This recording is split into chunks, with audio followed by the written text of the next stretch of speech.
everybody. Welcome to All Things Metaphysical podcast with Kellie and Gail. This is episode 41. Yay. Also streaming live to Facebook and to YouTube today. So if you're watching this on YouTube, we're actually live. You can ask questions and interact with us. Anything you want to say to start it off? Because there were some questions that came up after our last show. There were some questions that came up, and I know we talked about them already, but let's talk about them again because I am not in my brain today. All right. So the first one was, how do you handle being an overly empathic soul? And where do you start? You start by realizing that not everything you feel is yours. Mm-hmm. What I did, it took me a while to realize that that was actually a true statement, that not everything I felt was mine, because I was convinced everything I felt was indeed mine. But ask yourself questions. Is there, first identify the feeling, and then is there a reason I should be feeling this? And if you can't come up with a reason that you should be feeling this strong emotion, whatever it is, probably not yours. When you go a little further along, you can ask the feeling, why am I angry? Is this my anger? And you'll get an answer. But to begin with, identify what you are feeling, because sometimes we get confused with that. Mm-hmm. And then ask yourself, is this something I should be feeling? Does this make sense for me to be feeling this? Start there. It's funny because I was in a meeting today with a bunch of my coworkers, and then I got a phone call from a very upset person. And then I realized that I was like really hostile. And I'm like, it took me a good 40 minutes to clear myself after that. Yeah. Going, none of this is mine. I was fine before all of this. So, Right. it's just being aware of how quickly your emotions can change. And I always joke about when I go out in public that I have to wear a hazmat suit. I do. Or like imagine myself in bubble wrap so Yeah. that nothing can get through me. So the more that you learn, the more techniques you learn to do that as well. Right. So the other question was emotional frequency and vibration, and does cursing lower it? There are different schools of thought on that. Truly, there are. One of them is that if you're putting out hate and hostility into the universe, you're just going to create more of it. That's really not a bad thing. But it depends on what your intention is, and it depends on how you're using the different curse words. If you hit your foot, I did it last night, hit your foot on the side of a dresser when you're getting up in the middle of the night to go to the bathroom, you don't know what's going to come out of my mouth. I mean, usually it's not pleasant. And it's not that I'm trying to be negative, and it's not that I am absolutely expressing how I feel at that moment. Mm-hmm. And it's, and then I'm done. Then it dissipates and I'm okay. There are a lot of people I know that will go into locations where they know it's going to be a stressful situation. Mm-hmm. And I have a friend that I've known forever, and she will do this every time she goes to visit her sister. She says, I stand at the front door and I just spew profanities, as many as I can think. And then I'm like, okay, I'm good. And then I can handle the stress, because it's a very abusive drama situation, alcohol fueled home. Mm-hmm. And, if it's something like that, she's not really wishing anyone any harm. She's trying to get rid of this heaviness that she feels. And I kind of agree with that, in a sense that you're not trying to curse someone else. Mm-hmm. You're not trying to curse yourself either, although you may be ultimately. But you're trying to rid yourself of a situation or a feeling so that it doesn't fester. Mm-hmm. And what I've realized as I've gone through life, I used to let it fester. I used to never express anything. I used to just never let it go, just always pile on top of. And I finally got to a point where I got really, really, really physically ill. And a spiritual mentor that was in my life at the time said, let it go. Mm-hmm. I'm like, we'll let what go? let it go. Like, I don't know what I'm supposed to be letting go. She said, you've been storing it up for decades. Let it go. And it was just the tone of her voice. She sounded like what we think of the Wicked Witch from the West. you Mhm. know, and it was just so funny. And she said, you know what I do? I said, what do you do? She says, I pull it out and I roll it up into a great big ball and I say, F this, and I throw it away. And I did it in the hospital. I was like, it sounded so funny and it was so ridiculous for me at that point in my life. I swear age has made me have a really bad mouth. Because when I was little, you didn't hear a gosh darn out of me. I was just not coming to face with what I was encountering. I was just stuffing it all in.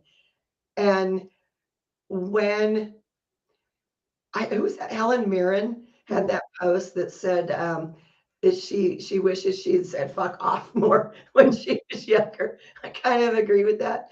But if it's something that you personally feel goes against who you are, Mhm. then don't do it. It's pretty easy when you look at it that way. If cursing is something that personally offends you, then don't curse. It's all in what your intention is. Some people are helped greatly by that verbal release. Other people would be more damaged by doing that. Mhm. So you have to know who you are, and you have to realize that life isn't all sunshine and roses. Well, And it's funny because I don't swear. I mean, I swear. And I went through periods in my life where I used to swear a lot, but when I swear now, it's funny because I don't do it often, except okay, every now and then I like to use the F word and it just cracks me up, because there was a huge Robin Williams skit years ago where he used the F word and he just kept repeating it like a little kid over and over and over again. And so, I mean, it just cracks me up. yeah, So, I mean, it can actually raise your vibration too, right, it can, depending on your reaction to how you're using the words. right. Right. But anything you hear, anything you read, anything we talk about on the show, if it doesn't resonate with you, then don't do it. Mhm, Find another way. This is not a one size fits all philosophy. This is, be true to who you are. mhm. My 2 cents. Those are good too. That's more than 2 cents, but maybe with inflation, it's 4. It could be. So, we have some people watching us live. If you have questions, please put it in the comments section. We will be able to see them and we'll be happy to answer your questions in live time. Um, I don't know, yesterday was the full moon and a lot of leftover energy today as well. I was thinking about that as, I was empathically taking on everybody else's stuff today. Just, how much had to do with the full moon and the power of the full moon. Yeah, that made a particular investigation I'm working on right now go really interestingly too. Um, but the full moon, this one, the energy of this full moon is supposed to be the strongest for this calendar year. Hmm. Um, I think that kind of depends on who you are. Some of us energy is Hmm. different times of the year. You know, um, Usually a full moon affects me in one particular way. This one, the energy of the full moon kind of got lost in everything else I've been working on. But hearing that it's the most powerful one, I'm thinking, kind of remember there was a one earlier this year that was stronger for me. Hmm. And I know the full moon in October always gets me. And it's just, and if there's a blue moon in October as well, that just flows, I'll be grounding for weeks afterwards. But take that with a grain of salt. Um, as someone who is highly sensitive to anything that happens up in the sky, I can still tell you, take it with a grain of salt because I think what we're doing is some people who are just starting out and they're not quite understanding how all this works and where to start. I think telling them, oh, the full moon energy is going to really mess you up is really programming people. And we don't want to do that. We want to help you find you and where you are and what matters to you and what resonates to you. And sometimes the energies of a full moon don't necessarily affect other people the way they affect, well, especially not me. But anyway, I think we need to start being mindful of that. I've heard too many people in just casual conversation. I almost said I had the misfortune, but that's not necessarily true. I've been around a lot of people the last couple of days, especially. And that's not my comfort zone at all. But in kind of eavesdropping, yeah, I'll be honest, I was eavesdropping on other people's conversations. You hear people talk about, well, I normally don't do anything around a full moon because of the energy. I don't do anything around a full moon because of the energy. And I let it go. And later on, they said something else about the energy. And I'm like, what is the energy? And they didn't know. It's just something people in certain arenas talk about. But if you're just starting out, you may not understand what that is. And I think we need as teachers to take a big step back and remember that there are people who are just now starting today. So, anything that we say, if you have questions, please reach out. I know we're going to have some people watching this probably as a rerun. They usually watch it at night. So please reach out if there's something here you don't understand. And, I don't mind taking your calls in the middle of the night. What in the world did you mean when you said this? But seriously, the answers will be here. Just ask. Because if you're thinking about a question, guarantee you somebody else is thinking about that same question.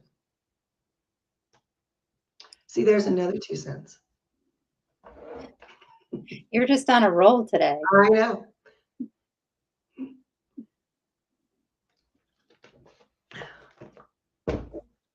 What else do we want to talk about today? What do we want to talk about? I know there's people listening or watching. I can see you. So ask a question or whatever. I had someone. This really doesn't have anything to do with what we're talking about, but I had someone call me It's earlier. perfect for us. It's just like one of our other shows. I had someone ask me about symbols earlier today. Okay. And I said, well, what kind of symbols? And they are new landowners, not too far from where I am. And they have found some Native American drawings. And some of them are very, very interesting looking symbols. They sent me pictures. I'm like, whoa, and full on creatures and animals that I didn't know ever lived here. And then there were other things that weren't as clear. And without going into detail about the individual symbol, because I know every tribe has different symbols, there was one that made a clear designation on the side of the mountain, or it was actually a giant rock, but the rock had fallen off the mountain, so I guess it's still a mountain. They had made a clear mark and symbols on this side and symbols way down off on the other side. And they said, well, what is this? Well, only because I've lived here as long as I have, and I have already investigated a lot of the stuff. That's a evil can't cross this line. There was something in that area that they were trying to keep out. And I thought it was interesting because the belief of those people, and we really don't know who those people were. We know it was pre-Apache. So some people said it was a Toltec. I've heard Maya. I've heard a bunch of stuff. Whoever these people were, they have that mark on a bunch of areas around here. Mhm. And when I've researched it and talked to historians, they're saying that that was their magic. That was their magic symbol, which I thought was interesting that that is what, I don't know who studies, not archaeologists, people that study people, anthropologists. Anthropologists. Yeah, that's what they have determined, is that these people use that as magic. They would draw things or paint things, and that was their magic. And it hit me kind of funny because I know people who do sigils, Mhm. which are magic symbols. And some of them are the exact same symbols that this tribe was using on the rocks out here. And it kind of is interesting to me that people thousands of years ago believed in these symbols, and people today still believe in these symbols, and they don't even know where it came from. Well, it's in the collective consciousness, isn't it? You know, Yeah, being that I draw all these mandalas and stuff, everyone asks me about symbols all the time. And we had such an interesting conversation before we started the show about emojis. yep, It's like I always wonder what the fascination with emojis, because it always reminds me of Egyptian hieroglyphics. yep. And that people spend time right now going, well, if you put these two together, what does this mean? And what is it that we're trying to unlock in a consciousness that we need to go through this again with symbols? Yeah. That's my Well, deep thought. That's my deep thought for today. but you hit on something, because even Egyptian archaeologists have made the comments that there are in many places a spiral, Mhm. and there's many different people who think many different things about it. But the fact that a spiral is in every single continent, Mhm. where people from prehistory carved out spirals Mhm. or drew spirals or painted spirals, and they're saying that they're all, not, there can't be related. Those people didn't have contact with each other. Well, then how do you explain? You Mhm. know, it just, things like that make me realize how little people think, with sigils in particular. Now, you mentioned that collective consciousness, and certainly that's where people are downloading them from. But there are people teaching sigils, and they're not talking about the history. They're just saying, here, you draw it like this, and you make your magic symbol. And nobody questions it. But I would see, me being who I am, I would want to know where it all comes from. I'm Yep, one of those annoying people when I take classes, like I'll figure it out in 10 minutes and I'll say to the teacher, so this is what this does. And they're like, you're not supposed to get that till like day two. And I'm like, well, right. this is what the energy does, and this is what you're moving, and this is what it's trying to accomplish. I remember when I took EFT, I'm like, oh, I get what it's doing in 5 minutes. And the teacher's like, how did you get there already? So, it's just interesting to me. I'm just very curious about a lot of things. You're also very open-minded, and you like to research what you're doing, and that makes a huge difference. Mhm. And I find a lot of empaths are like that. We like to take it apart and figure it out, and, where did it come from, and why is it necessary, and why is it drawn like this instead of like this? And yeah, I do that too. And it just was shocking to me that this person I was speaking to took a class and didn't have any information about where it came from. So I had a friend who was teaching me how to draw all the main symbols in geometry and stuff like that, like the tetrahedron and the flower of life. And I'm like, I don't understand why I have to do it that way. So I would sit in the class and I would draw it differently. And I did not like using a compass. So I would figure out all kinds of ways I could draw it without using a compass. And it would drive her bananas because she's like, you are not following along with everybody else. Welcome to my world. I will never follow along with everybody else. But so yeah, I can draw a flower of life without using a compass. So, you know, is what it is. They actually come out more symmetrical when I don't use a compass than when I do. Yeah, I have found I don't like using anything when I draw. I just, yeah. But I always try and figure out, well, what's the fastest way I can do this? Why does it have to be done this way? There seems like a lot of extra steps here that I don't really need. So, yeah, it should be interesting. I'm taking a lot of classes right now, and so far I've already annoyed one teacher.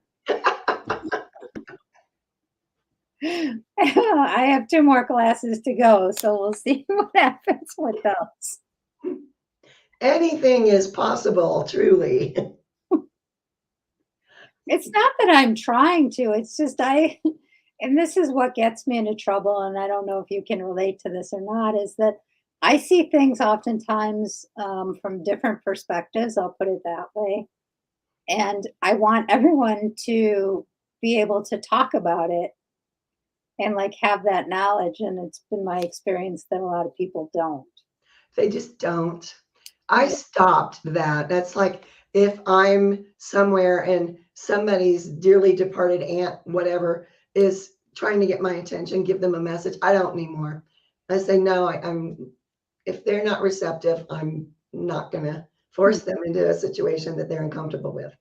yeah. And that I found feels like the right thing to do for me. Mhm. But I know people who will full on, talk, approach a stranger and tell them, oh, and this person said this and that word. And it, I've seen the look on people's faces when they didn't need that information, when they were not ready for that information. And when they think, oh my God, this crazy person's going to kill me. And you can't, Mm. none of us want to terrify people. So it's better in my mind to just not. Sometimes I'll ask them a question. I'm like, "Well, if I were getting any information, would you want to know?" And when they say no, then I'll say, "Okay, they don't want to know." But if they Right. say yes, I'll give them a very short version of the download that I just got. Because oftentimes it's sometimes I get context of what it's about so that I can ask questions in different ways. Or I'll say, I bet if so and so were here, they would want to tell you this from how you're talking about it. I mean, I've done it that way too, Yeah.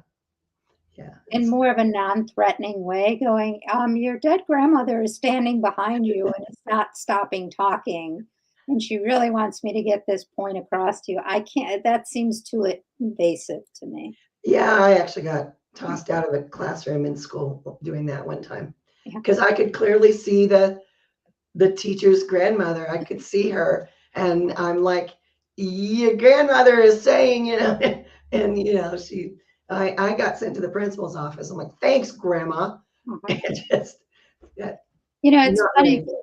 I had to go to a funeral on Monday, and it's like the open sign is like full force whenever I'm at a funeral.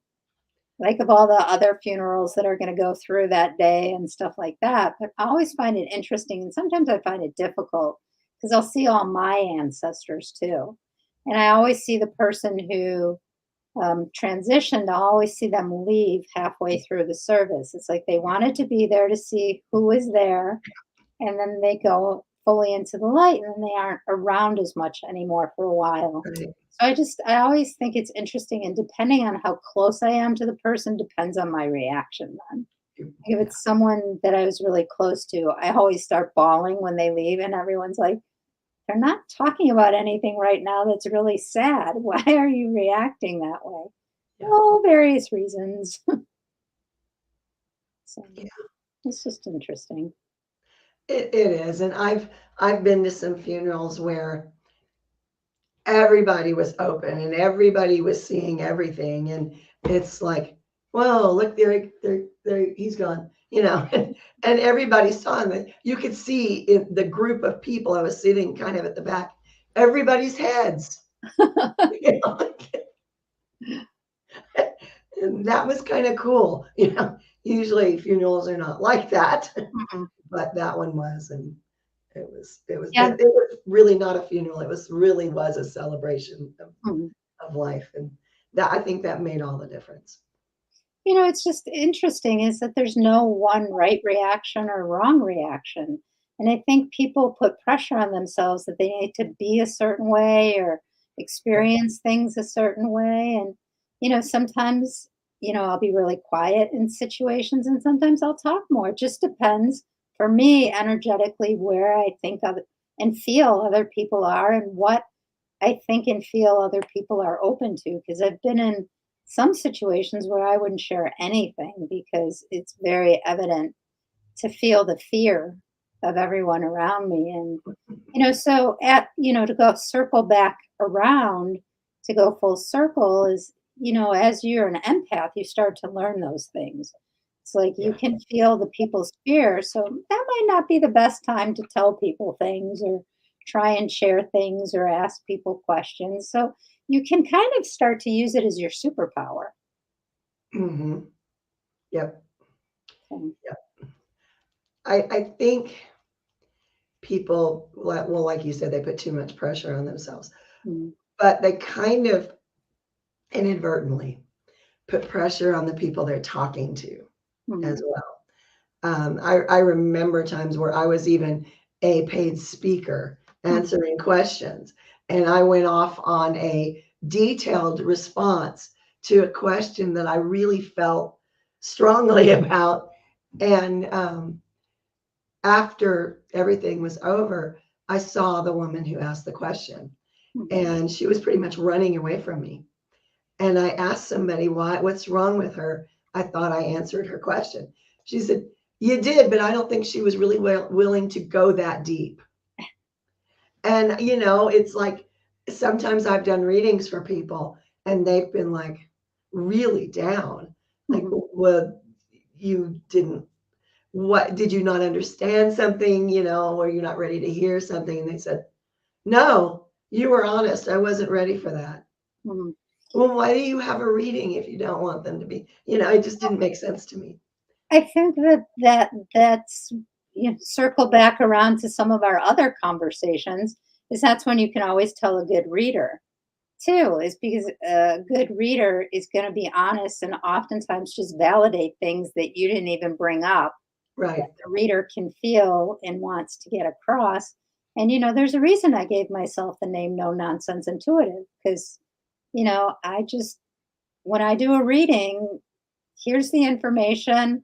I don't try and filter it. I just give it to you as it comes through. It's Yep. your job to decide what that means. It's because we were talking about this. I got a phone call today going, my cousin had a past life reading with you. And I'm like, I don't do past life readings. So I mean, at least it's not something I've ever marketed. And she's like, my cousin said you talked a lot about it. And I said, well, my guess is we were in the Akashic Records and she was asking me questions about now. So past lives that she struggled with came up. But I'm like, I don't just flat out, I mean, I could just do past life readings, but I just like it never occurred to me to do that. So I'm like, I'm going to have to think on that for a while. Yeah. I had a reading recently where someone asked me a particular question about a health issue she's had for years. It's been going on for years. And she said, "I'm on a new medication. Is it going to help?" And before I thought about it, what came out of my mouth was, "Not as you keep eating donuts every day and live on soda and cigarettes." And I went, "Oh, I'm not sure who said that." But it was exactly what she needed to hear. And she said, "How do you know I do that?" I'm like, "I'm telling you, somebody just said that. You know, I didn't pull that out of the ethers. Somebody said that. That was their message for you." And she was very offended that, that would have been, and it turned out it was her father. Of all the things people want to hear from a departed relative, straighten up your dietary plan here is not what you want to hear, and he was quite brutal about it. He was like, "You My are guess going is to," he was that way in life too with her. I'm sure he was, Yeah. he was like, "You're going to be here with me long before you should if you don't straighten this up." Mhm. And it was just like, whoa, go dad. I didn't have that father, clearly. You Um, so I wasn't aware that I was going to talk about this, but apparently I'm going to talk about this. So I've been taking this class and we were chanting the Gayatri mantra last week. And so to give backstory, when I was taking mediumship school, it was my turn to channel after lunch one day, and I became a human ascension cone where people were traveling through me, and I was in convulsions and crying and didn't know how to stop it. So, anyways, 15 years later, we're chanting the Gayatri mantra, the long version. And I'm like, I get this message that I hear this is going to crack you open more. And I'm like, great. Yay. That doesn't sound so bad. And then the next thing I know is I see all the light come in. I see everybody who's in my group. I wasn't trying to look at anybody, but it's a whole. I didn't see individual people. I saw where all the light was blocked. I saw all the light coming down to earth. I saw where all the blockages were. And of course, my reaction, what do? I start crying. Like, this is just too much. Yep. But it's so funny because that was not the reaction I was expecting and or prepared for. So it was just really interesting. And so I guess what I want to say about that, and I have very responsible people around me, everyone helped me through it. But I think it's about being open enough to share that experience with other people to let people help me because I was very not grounded. I was very not like in my body at that point because I had just felt and seen like everything going on in the world in a half an hour.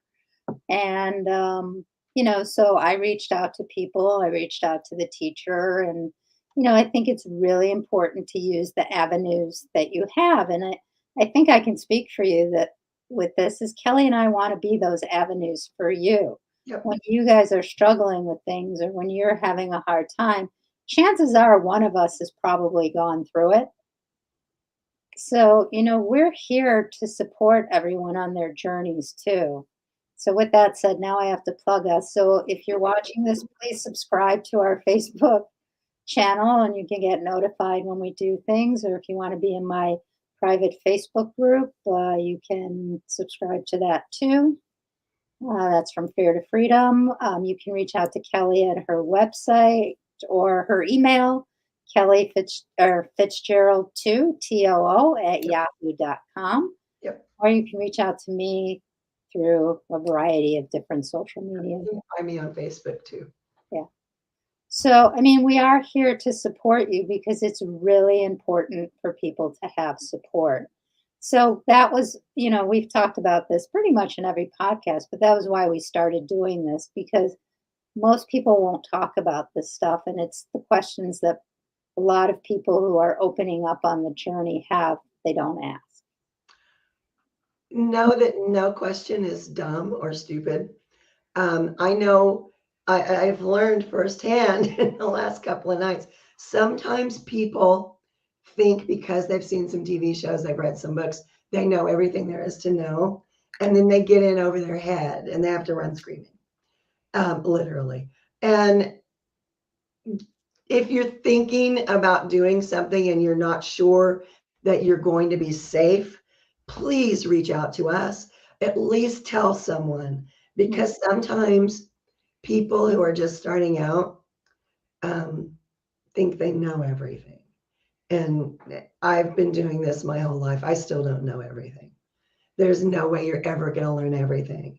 But what I hope for all of you is stay safe and don't do things you're not sure you understand or that you haven't done surrounded by people who are more trained than you are.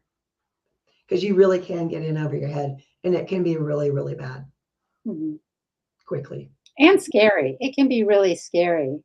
Like I knew what was happening to me during that. So like I shut my camera off. I did things to ground myself.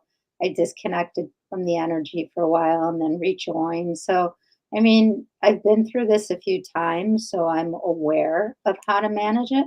But not everybody is because sometimes it's your first experience and you don't know what to do. And so I guess the most important thing is to know that you're not alone. Yeah. That all of us have these kinds of experiences. We just don't know how to talk about them. Right. Yep, absolutely. And don't second guess yourself. If you see something out of the corner of your eye, don't talk yourself out of, well, maybe it was, a bird flew through the window. Don't do that to yourself. If you see something and it's nothing, you're not going to ever think about it again. If you see something and you can't stop thinking about it, it was something. And you need to reach out. Know you can reach out. There's some really easy ways you can protect yourself, and you need to learn what those are. Start with salt. Not eating. But that's happening more and more and more and more. I hear from more and more people that they're seeing something dark just out of the corner of their eyes. And these are people contacting me through social media all around the world that I've been connected with because I had a publishing company. And if everyone is having the same kinds of experiences, then everyone needs to know that they're not alone. And there are so many people that are encountering things that they've never seen before. Things that make the hair stand up on the back of your neck. All of these little things. I've heard so many people in the last week. I'm seeing these flashes of different colors. What is that? Am I having a stroke? That was the question. Am I having a stroke? I'm seeing flashes of light. You need to know you're not losing your mind. If you really do think you're having a stroke, please go to the hospital. But most likely you're not. And it's just progress along your spiritual journey. You really, I promise you have not lost your life. Is there anything else that you want to cover today? I don't think so. All right. So again, if questions come up, you can put them on the YouTube page. We'll check before we do the next one. You can email us. You can contact us. You can find us on social media. And if you are watching this, please like and subscribe to the channel. Please. And tell your friends, because it's important information to get out there. There's so many people having so many experiences and they don't know what to do with them. So, all right, everybody, we will see you all again next week. Have a good evening and rest of your week. Bye. Bye.